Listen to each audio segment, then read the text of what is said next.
J'ai oublié de préciser, Ghost Recon c'est une licence tactique à la base. Donc en fait, vous tuez un ennemi en lui tirant dans la tête. Peu importe sa puissance, la puissance de l'arme, et plus si affinité si vous voulez, mais ça change rien. Un tir à la tête égale une mort. Les mecs d'Ubisoft, ils ont dû être vachement embêtés quand ils ont découvert ça, hein. Franchement, cette idée de génie que t'as eue. Ça m'arrive comme ça, sans prévenir. Quoique, souvent quand je suis sur le trône. Jamais ailleurs. Jamais. Les gars, je viens d'apprendre un truc de malade. En fait, il se trouve qu'un tir à la tête, ça tue à chaque coup ou presque. Attends, tu sors ça d'où là? Google. Et les principes de base du fonctionnement du corps humain aussi. Mais on avait tout basé là-dessus, bordel! Mais on vire les statistiques. T'es sûr qu'un tir à la tête, ça tue? De manière assez définitive, ouais. On vire les statistiques. Les gars, on fait des ennemis sans tête?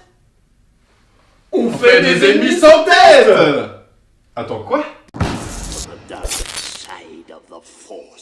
Bon, bien sûr, c'est pas grand chose, mais moi je trouve que c'est le genre de petits soucis de cohérence qui vont me sortir du truc et me rappeler que je suis dans un jeu vidéo. Et j'ai pas envie. Un sabre laser, qu'on le veuille ou non, que Disney le veuille ou non, que Kylo Ren le veuille ou non, et surtout que Finn le veuille ou non, ça découpe. Sinon, moi ça me fait juste cet effet-là.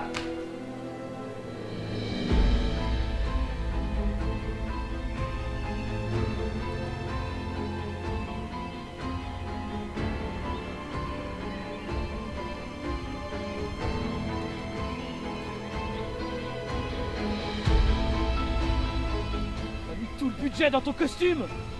Je te hais.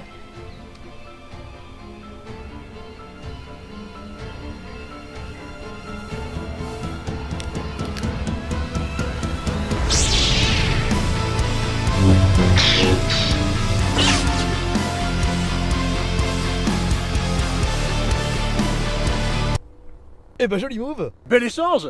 Petite pointe sur vos esselets. Avec plaisir. Ce qu'il faut comprendre avec le Walking Dead Saints and Sinners, c'est que chaque jour qui passe diminue le nombre de ressources disponibles et augmente le nombre de zombies. Au début, vous ne tomberez que sur des pecnos paumés et surtout très lents, et en plus, un son vous indiquera que l'un d'entre eux vous a vu. Alors forcément, une fois que vous aurez compris ça, il y aura autant de tension que dans les feux de l'amour.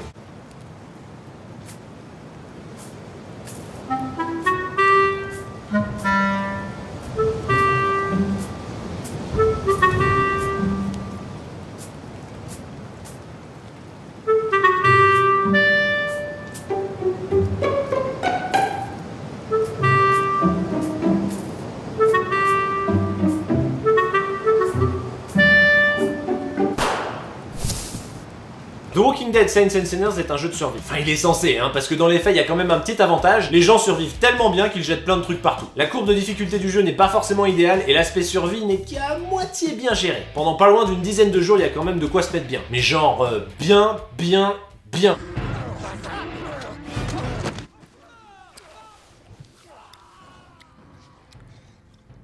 Non, mes amis, ici c'est désormais les États-Unis. De Zombieland. C'est à se demander comment la situation est passée aussi vite de pas terrible à gravement merdique. Et pourquoi je suis encore en vie quand tous les autres sont devenus du gibier? C'est grâce à ma liste de règles.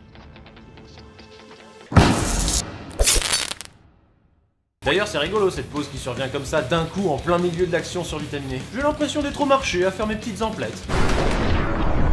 Il est frais votre lance-roquette là? Ah, ça c'est de la belle ouvrage. Et vous en pensez quoi pour un gros événement? Ça dépend de quel événement on parle, mon petit monsieur. L'invasion de la Terre par les forces démoniaques. Oui, bah, je vais prendre ça, vous m'en mettrez un. Je vais prendre un sac. Oh, c'est des fraises que vous avez là?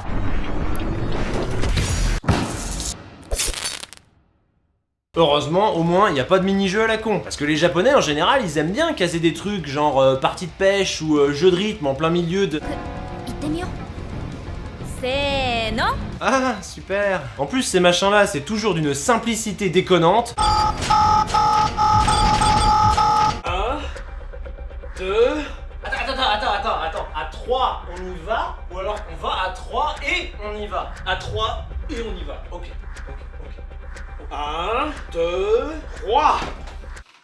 Non, on n'était pas bien. 1, 2, 3.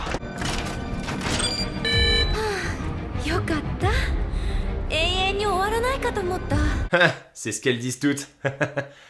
Et dites-vous bien que la séquence où il faut pousser des leviers en rythme là, elle se déroule dans un bâtiment de haute sécurité de la Shinra. Autrement dit, les grands méchants du jeu. Ah bah quand on voit ce que c'est que le niveau de haute sécurité de la Shinra, on se dit qu'on a affaire à de sacrées pointures, hein. Eh mais c'est pas étonnant en fait que des guignols comme notre fine équipe arrivent à pénétrer dans les locaux de la Shinra. Alors, qu'est-ce qu'il y a de si urgent? Pourquoi vous m'avez appelé? On a un problème. On a une intrusion d'une unité d'élite d'Avalanche dans nos locaux. Ah oui, effectivement. Un problème. Un gros problème. Professionnel.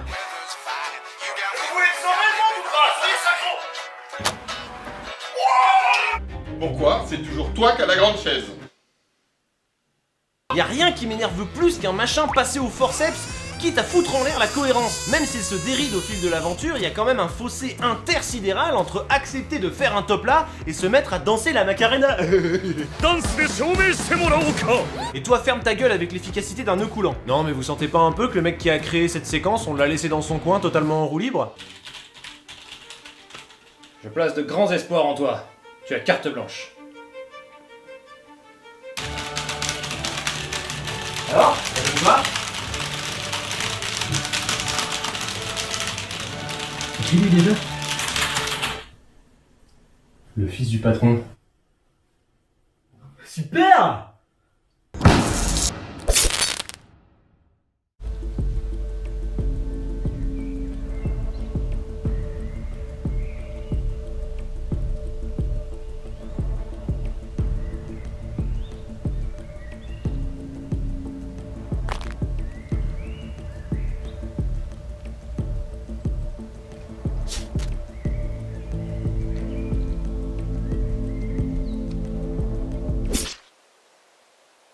Le début du jeu annonce clairement la volonté des développeurs de rendre hommage au cinéma japonais, puisque malgré les appels de Yuna à la discrétion, Jin va vouloir poser ses grosses baloches sur la table via un élément de gameplay qui, il faut le dire, est plutôt cool, la confrontation.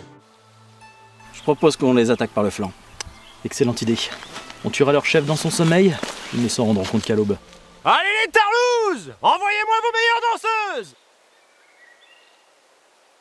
Après, ça se passe plutôt bien, hein. Si parfois on est en droit de se demander comment les ennemis font pour ne pas remarquer qu'on est en train d'égorger leurs potes 10 mètres plus loin, hein.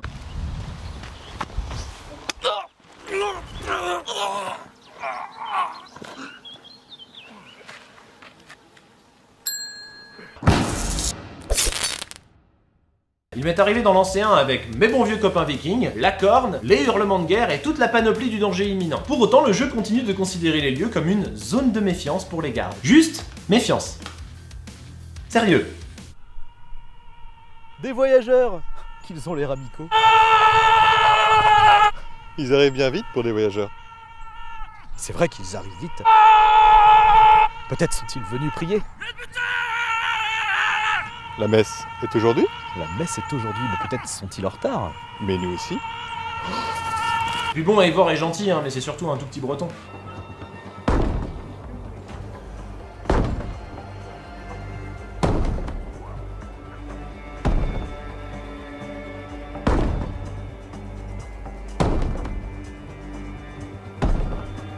On pourra pas lui reprocher de manquer de volonté par contre, hein, c'est un brave gars.